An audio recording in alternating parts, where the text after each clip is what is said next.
তো তরঙ্গের বৈশিষ্ট্যের মধ্যে আছে যেগুলো হচ্ছে তরঙ্গের প্রতিফলন, প্রতিসরণ, ব্যতিচার এবং অপবর্তন, এই চারটা বৈশিষ্ট্য আছে। এবং শক্তি সঞ্চালন করে, তরঙ্গ কিন্তু শক্তি সঞ্চালন করে, কণা সঞ্চালন করে না। এটা সবসময় মনে রাখবেন, কণা সঞ্চালন করে না, শক্তি সঞ্চালন করে।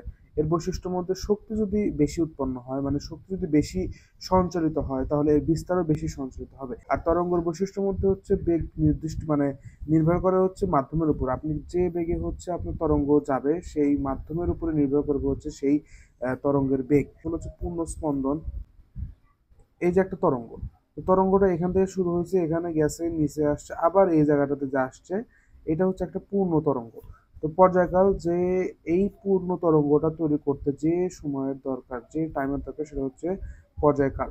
কম্পাঙ্ক হচ্ছে প্রতি সেকেন্ডে যতগুলো কম্পাঙ্ক হয়, মানে প্রতি সেকেন্ডে, মানে ধরেন এখানে আপনার হচ্ছে 5 সেকেন্ড টাইম লাগছে, তাহলে এই কম্পাঙ্কটা হবে কি, এই পুরো জিনিসটার দৈর্ঘ্য ভাগ হচ্ছে 5, সেটা হচ্ছে এই কম্পাঙ্ক। তরঙ্গ দৈর্ঘ্য হবে কি, তরঙ্গ দৈর্ঘ্য মানে কি, এই যে পুরো তরঙ্গ যতখানি দৈর্ঘ্য আছে সেটা হচ্ছে তরঙ্গ দৈর্ঘ্য, এটাকে ল্যামডা দ্বারা চিহ্নিত করা হয়, এটা ইম্পর্টেন্ট জিনিস মনে রাখবেন। আর তরঙ্গ বেগ, কম্পাঙ্ক, তরঙ্গ দৈর্ঘ্যের মধ্যে যে সম্পর্ক, সেটা হচ্ছে V is equal to F lambda, যেটা নেক্সট পার্টে আমরা একটা ম্যাথ দেখাবো। এখানে ভি হচ্ছে তরঙ্গের বেগ, এফ হচ্ছে কম্পাঙ্ক, আর ল্যামডা হচ্ছে তরঙ্গ দৈর্ঘ্য।